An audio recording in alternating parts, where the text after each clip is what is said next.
I'm done watching people make videos about email deliverability when they've never even sent more than 1 million emails in a month. I manage cold email for 30 active clients and send over 3 million emails a month. And the truth is, cold email and deliverability in itself is a real challenge. You see, cold email is like this interdependent system where all of the different variables need to be working together to make the channel work for your business. You could have the best copy in the best list building in the world, but if you're set up on crappy infrastructure, it doesn't matter. Everything is working together to first keep you out of spam, and then second, actually get you qualified leads. The problem is, most businesses I speak to can't even get past step 1. They don't know how to stay out of the spam folder. They make the same mistakes over and over again, and they don't know why they're not getting a different result. They say cold email doesn't work, but then we look at their system and it truly takes about 30 seconds to understand why it didn't work for them. I'll break down specific systems that we use inside of our business to ensure that we can send 3 million emails a month and we can generate response rates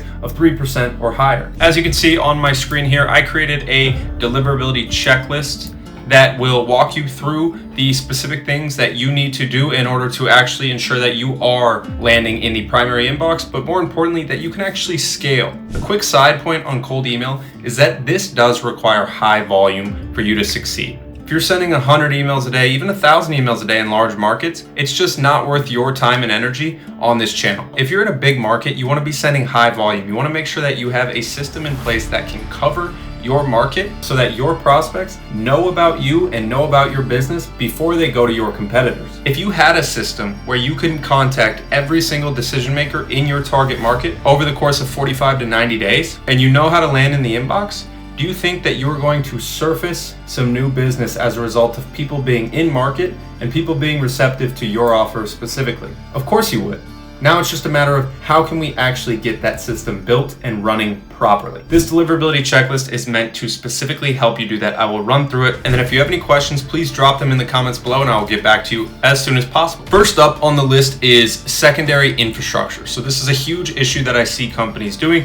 Number one, they don't set up secondary infrastructure. You should not be connecting your primary domain and your primary inboxes to any sort of email sequencer. Do not run sequences from your primary domain. You want to set up secondary infrastructure. And so what that looks like is buying secondary domains and secondary inboxes. So what you want to do is buy a ton of secondary domains that are close in nature to your business. So if your business is abc.com, buy tryabc.com, meetabc.com. These will be your domains for cold email only. On the deliverability side, once you have these domains, you want to set up inboxes on them. And it's important here to use resellers who will take care of all the work of actually setting them up on your sequencer and making sure that the inboxes are authenticated. Few of my favorites, I don't get paid for saying this. Cheap Inboxes is my go-to, always has been. Scaled Mail is another good provider, very trusted in the space. And then Premium Inboxes is a third good provider. I have used them quite a bit in the past as well. They will help you set up your infrastructure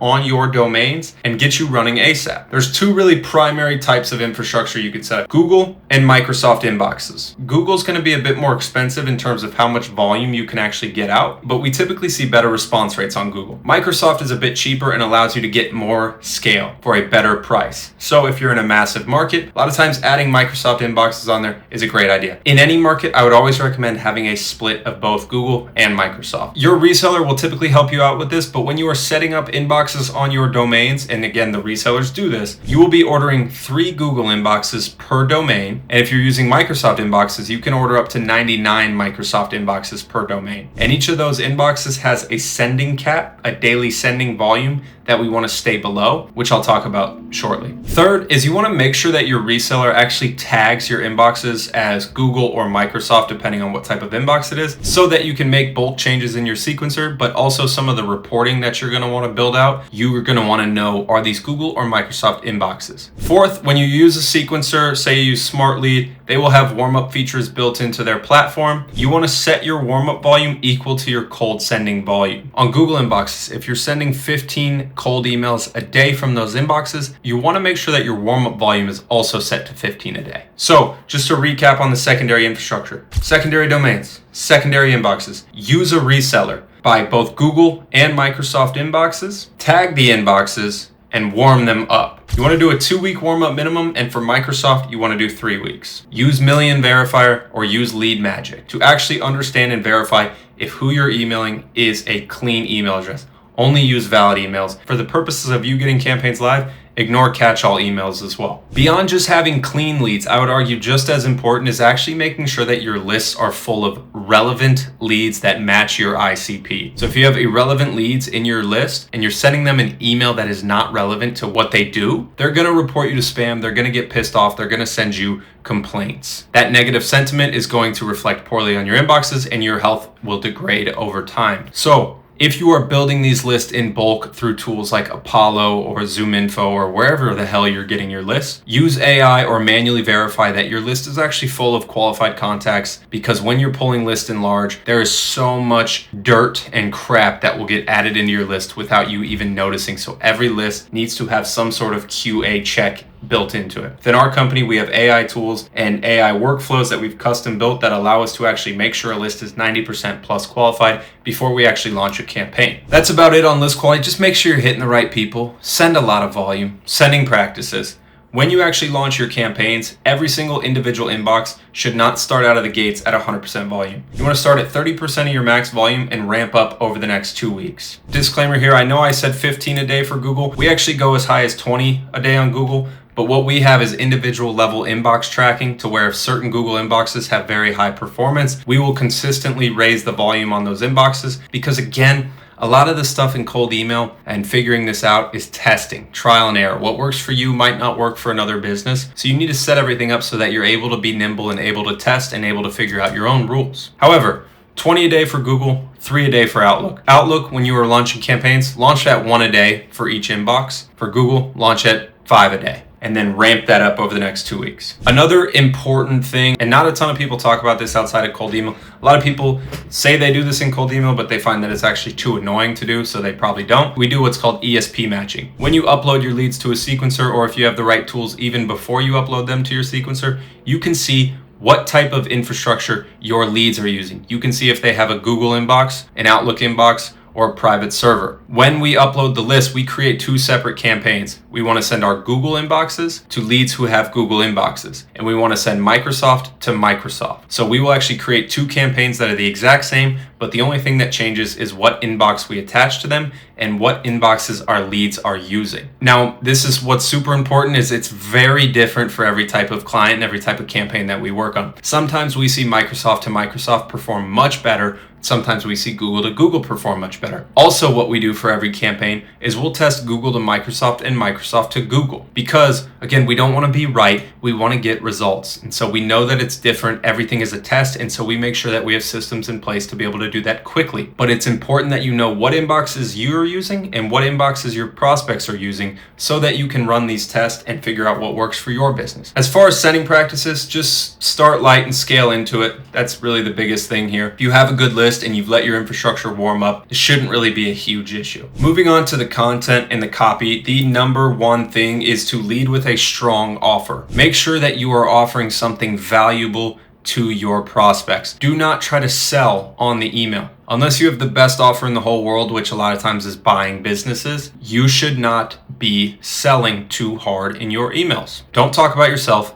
Offer something of value. A lot of times we like to offer to send marketing assets, Loom videos, YouTube videos. We like to send them to our funnels if those are built out well. There's a lot you can do. Again, people will respect you and they'll actually want to work with you more and be more likely to get on a call. When you're not pushing too hard on that initial email, you show that you've done a little bit of research because you're hitting a qualified lead with an offer that makes sense for them and you're offering to provide value. Play the long game when it comes to cold email, and it'll actually end up working much quicker than just trying to push a sale. Number 10 is keep emails short and refresh your copy regularly. You'll see in here I don't have any points about personalization or adding in like AI messaging. It really doesn't matter that much if you have a good offer and you're hitting a qualified list with healthy infrastructure. So if your emails are short, meaning under 75 words, you have a good offer, then you're going to see results on the channel. What's important here is you are going to want to refresh your copy regularly, because when you're sending high volume, if you continue to send the exact same message through these systems, you will get fingerprinted and you will start to land in spam at a higher rate. What you'll see is you'll see your inboxes start with a 4 to 5% reply rate and quickly drop to a 1% or lower reply rate over the course of 2 weeks. And what's happening there is your copy is absolutely getting fingerprinted and sent to spam. How do we combat that? We see when the reply rates drop, or before that even happens, we are refreshing our copy on a regular basis. So if you have a winning angle, don't change it too much, but definitely swap out your copy, create new campaigns, and relaunch them. You have healthy infrastructure that's been set up separate from your primary infrastructure, and you've let it warm up for a couple weeks. You're doing ESP matching, so you're sending Google to Google, Microsoft to Microsoft, and you're testing a couple other things. You have a clean lead list that's actually verified, and you know that you're hitting your qualified ICP, and then you have a banging offer that your market is actually going to be interested in. Send something truly valuable. Now, campaigns are live, but we need to keep up the monitoring and maintenance. This is where most people slip, and eventually the system degrades into nothing. Entropy is the natural state of anything, especially with your cold email infrastructure. So what we do here, number one, is you want to monitor reply rates per inbox. This is the most important thing that you want to be doing. You want to have a system to export your data every single week and actually be able to see how each individual inbox is performing. If reply rates have a drop off, or if they're not generating replies at all, pull them out of cold traffic immediately. It makes no sense for you to be sending emails from inboxes that aren't generating responses. For one reason or another, you're landing in spam. If you know you have a 3% reply rate on this campaign and this specific inbox has sent 150 emails and hasn't generated a response, it's not working. It's landing in spam, so just take it out. On that same note, you don't want to take out an inbox and then have to send less emails because you didn't have any reserves or extra capacity in place, and now you're losing leads and your business is slowing down because you didn't set this up beforehand. Always make sure that you have reserve capacity on hand so that when an inbox comes off and needs to be taken out of cold traffic, you can bring in an inbox that's been warmed up for weeks or months on end, hasn't seen cold traffic, is going to automatically start printing replies for you. So when you're setting up your infrastructure, if you want to send 100,000 emails a month, set up enough infrastructure to be able to send 150,000 emails a month. Have that 50,000 always sitting on reserve, because trust me, it will be a lifesaver when your infrastructure eventually does degrade, because it happens, and anyone who tells you it doesn't is a liar. I hope this was helpful. This is the 13-point checklist that I think every business owner trying to run cold email should look into. There's a lot more behind this that goes on, as I'm sure you can tell. I'm sure you are stemming with questions, and I hope that I was able to get you at least in a spot where new ideas are starting to form and you want to take this somewhere. If you have any questions, please reach out to me directly. You can either comment or go to one of my links in the description below. If this all sounds too complex and you want a professional team to come in and actually manage this for you and start putting qualified meetings on your calendar through cold email, ideally you are a B2B company in a large market doing over $1 million in revenue, we would love to talk to you and see if it's a good fit. There's a link down below to our funnel where you can click, learn more about what we do, and then book in a time to meet with us.